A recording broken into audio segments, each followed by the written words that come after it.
Imagine for a moment, would you? You're one of the last survivors of a nuclear war, floating out on a space station, but you're not alone. What if your crew is still around, but something just isn't right? Today we're diving into a story about an astronaut who is among the last people on Earth after a global catastrophe. Now, let's find out what's going on with this crew.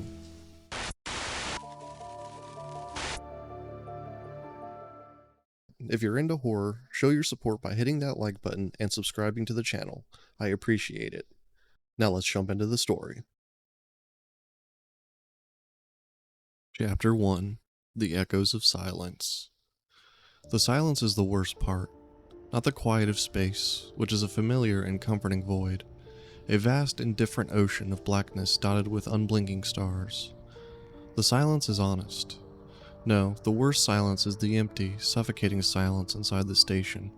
It's a silence that has settled into the very walls, a heavy, dead thing that seems to absorb all sound, all memory of sound. The low hum of life support systems, a monotonous drone that was once a sign of security, now sounds like a dying gasp. The gentle thrum of the comms panel, which used to be a steady, reassuring pulse, is now a sporadic, shuddering beast, as if it is struggling to stay alive. The steady rhythm of our four busy lives, the clatter of plates, the murmured conversations, the muffled laughs, all of it has faded into a ghostly echo, a lingering fragrance in a sealed, empty room. They just won't speak. It's been weeks now, maybe months. The concept of a day or a week has lost all meaning. I stopped counting after day 45. When my hand started to shake too much to write in the log. The days and nights have blurred into a single, unending twilight, marked only by the rise and fall of the station's artificial lights. I keep a log, a meticulous, handwritten record of every meal, every system check, every time I see one of them. The ink is smudged and the pages are curling at the edges, but it's the only way I know I'm still here. They must be angry with me for some reason. Maybe about the water rationing or the way I've been hoarding the nutrient paste. I've tried to talk to them, tried to apologize, but they never reply. I see them sometimes, out of the corner of my eye, a shadow moving past a window, a reflection in the glass of the command console. I think they're hiding, waiting for me to apologize. The constant hiss of static on the comms is a punishment, a white noise that fills my ears and my mind, reminding me of all the things I can't hear. It's a reminder that they are just outside my reach. But they're here. They have to be. The nuclear fire was the first change. It bloomed on Earth's surface, a final, beautiful burst of light that turned the planet into a dying star. We watched it from the observation deck, a silent, heartbroken vigil. Our lives, our families, our homes, suddenly and irrevocably gone. It was a promise of a slow, suffocating death, a reminder that we were all that was left. The silence started then, a quiet kind of grief that has festered into this heavy, empty air. The grief was a physical presence, a weight in our chests that made it hard to breathe. It's still there, a constant pressure that never seems to lift. Sometimes, I swear I can see faint, shimmering ghosts of the mushroom clouds below. A permanent scar on the planet's surface, a final reminder of the fire that took everyone and everything from me. Chapter 2: A Ghost in the Galley. The first sign that something was truly wrong was with Mark. I was in the galley, scraping the last of the nutrient paste from a tube when I saw him. He was peeking out from around the corner, his head barely visible, watching me with a stillness that was all wrong. It was a silent, intense stare, a predatory patience that sent a chill through me. He knew I hated to be watched when I ate. I finished my meal and looked up again. He was gone. It felt like a childish game, a sick, cruel prank. I just stood there, the empty tube in my hand, feeling the cold air of the galley. A shiver ran down my spine, but I couldn't explain why. Later that same day, I saw him again. He was in the observation deck, his back to me, just a still figure, staring out at a ravaged Earth. He was wearing his full EVA suit, the helmet's visor turned towards the viewport. I felt a knot of confusion and dread tighten in my stomach. Why would he have his suit on in a pressurized station? It was nonsensical, violation of every protocol. I tried to speak, but the words caught in my throat. He was a pillar of silence, a grim statue. I watched as he slowly, almost unnervingly, raised his hand and pressed it flat against the cold glass. The visor reflected the emptiness of the void, and for a fleeting moment, I thought I saw a distorted version of my own face staring back from behind the helmet's reflection. A low thrum, a sound I hadn't heard in a long time, emanated from the comm panel. It wasn't the usual static, but a faint rhythmic tapping. I finished my work and went back to my console, leaving him to his silent vigil. When I looked back moments later, he was gone, and the tapping had stopped. The next day, the chill became more pronounced. I woke to a layer of frost on my bunk's viewport. It was a hairline crack of ice that spiderwebbed across the glass. I ran my hand over it. The ice was so thin, so fragile, it melted on contact, leaving a cold, slick residue behind. Later, I saw Mark again in the crew quarters. He was just standing in his room, looking at his neatly made bunk. He didn't move, he didn't turn to face me, he just stood there, a ghost in the vastness of the empty room, looking at something that wasn't there. I ran out of the room, my heart pounding in my chest, and the cold air of the station seemed to cling to me like a second skin. It was getting colder everywhere, as if the station itself was holding its breath. And with every breath I took, a strange, burning sensation in my chest grew stronger, a slow, agonizing fire that I couldn't explain.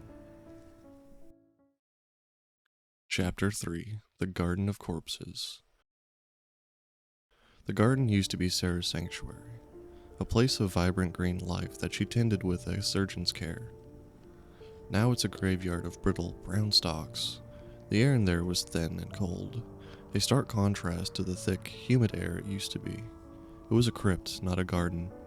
The faint, earthly smell was replaced by a sterile, metallic tang. I went in to check on the filters, and that's when I saw her. She was sitting in the middle of the room, her back to me, hunched over a small, withered basil plant. She was humming, a soft, tuneless sound that was barely audible over the hum of the air filters. I had never heard her hum before. It was a strange, unsettling sound that made my skin crawl. She looked so serene, so peaceful, her eyes closed, her lips moving silently as she continued to hum. I went over to her, my boots making soft thuds on the metal floor. The air grew colder as I approached. Her humming stopped the moment my shadow fell over her. She raised her head slowly, her eyes wide and glassy, fixed on a point just beyond my shoulder. She didn't speak, didn't acknowledge my presence.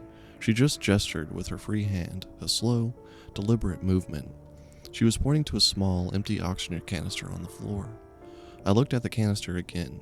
Its valve turned to zero, and a fresh wave of dread washed over me.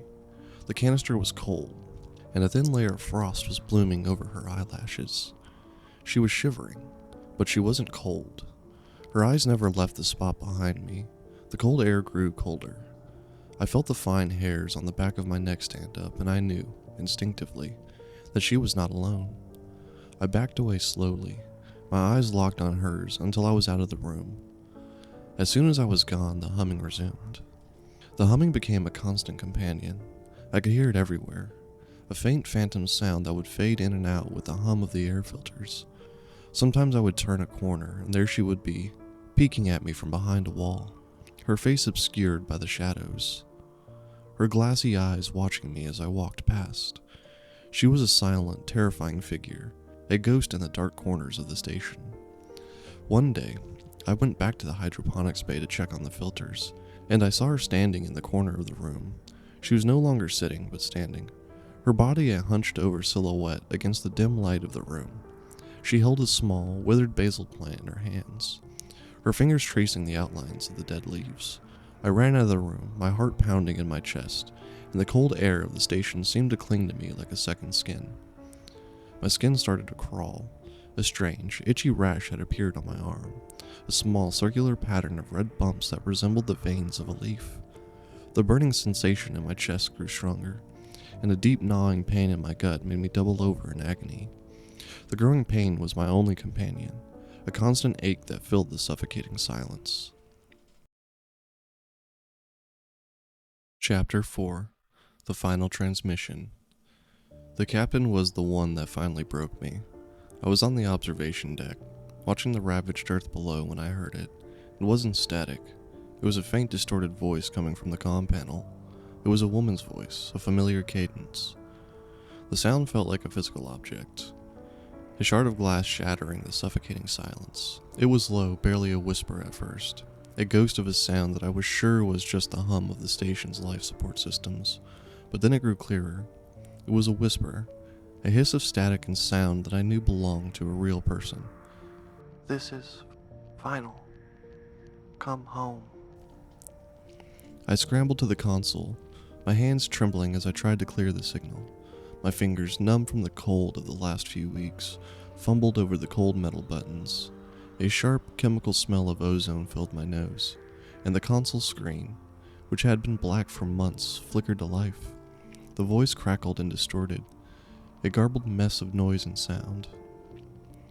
I heard a muffled scream, a sudden burst of static, and then a final, horrifying message.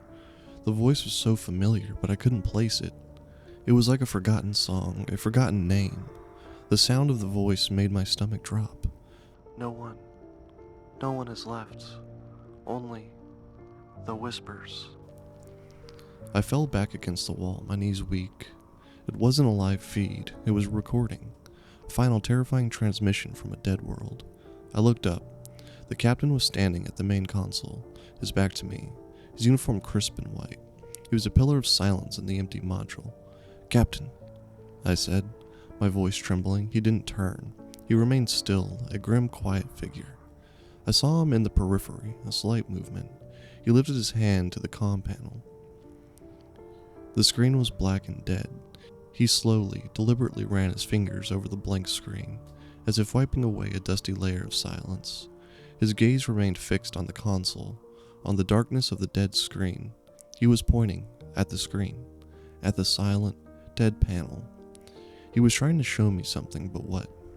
The transmissions became more frequent. They were always a low, distorted whisper, a garbled mess of noise and sound. I tried to make sense of them, to find a pattern, but they were always different.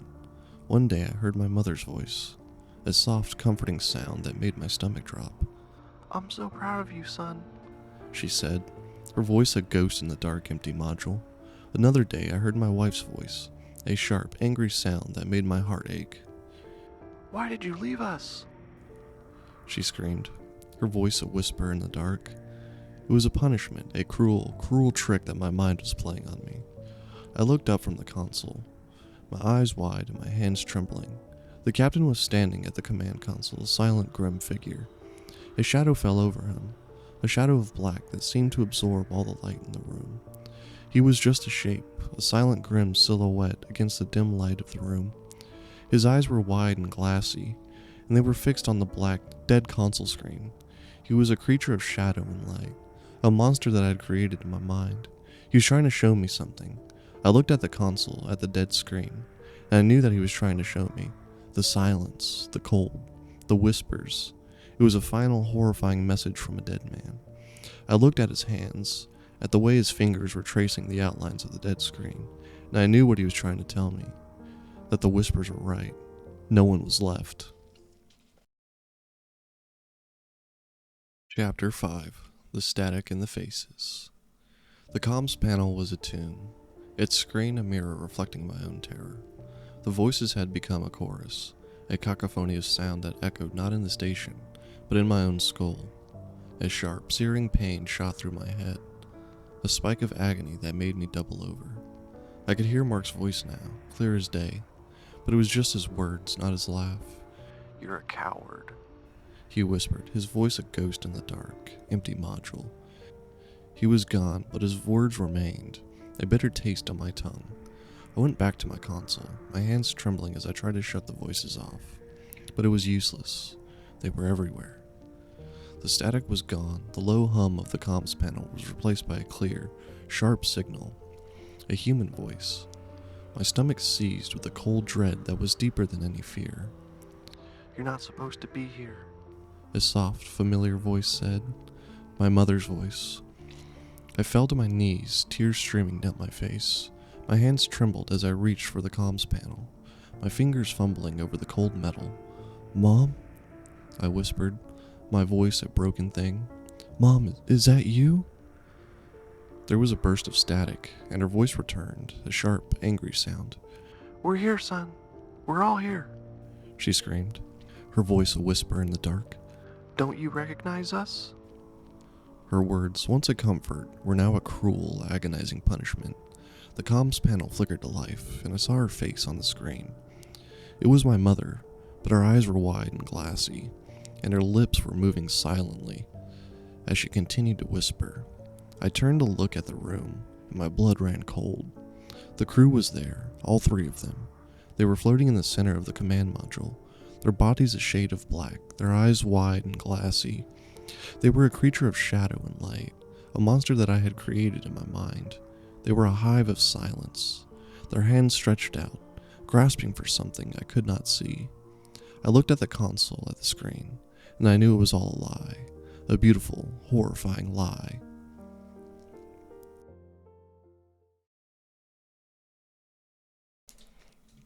Chapter 6, The Quiet Ending. I moved to the center of the command module, my hands trembling. The captain was gone. The silence was absolute. The white noise was gone. The static was gone. I turned and began a slow tour of the station, room by room, my heart pounding a panicked rhythm in my chest. I moved back to the galley, to where Mark had been. The counter was still wiped clean, but there was no Mark, no sign of him at all. Just an empty mug, cold to the touch. It felt like an artifact from a different era, a relic from a life that felt impossibly far away. I moved to the hydroponics bay. The air was thin, cold. The dead basil plant was still in its spot, still in the same position I had last seen it. I looked at the empty oxygen canister nearby, its valve turned to zero, and the truth of Sarah's words, the ones I couldn't hear, slammed into me with the force of a full-body shudder. I moved to the captain's quarters. His bed was neatly made, a pristine uniform folded on his pillow. I stared at the uniform, at the small blood-red stain on the fabric. A final, horrifying message from a dead man. The whispers were right, no one was left. I moved back to the airlock, the one they all used, the one I had been too afraid to use. I ran my hand over the cold steel, my fingers tracing the outlines of the open switch. I was alone. The crew wasn't here, they never were. I looked at my hands, at the pale, clammy skin. I looked at my reflection in the viewport.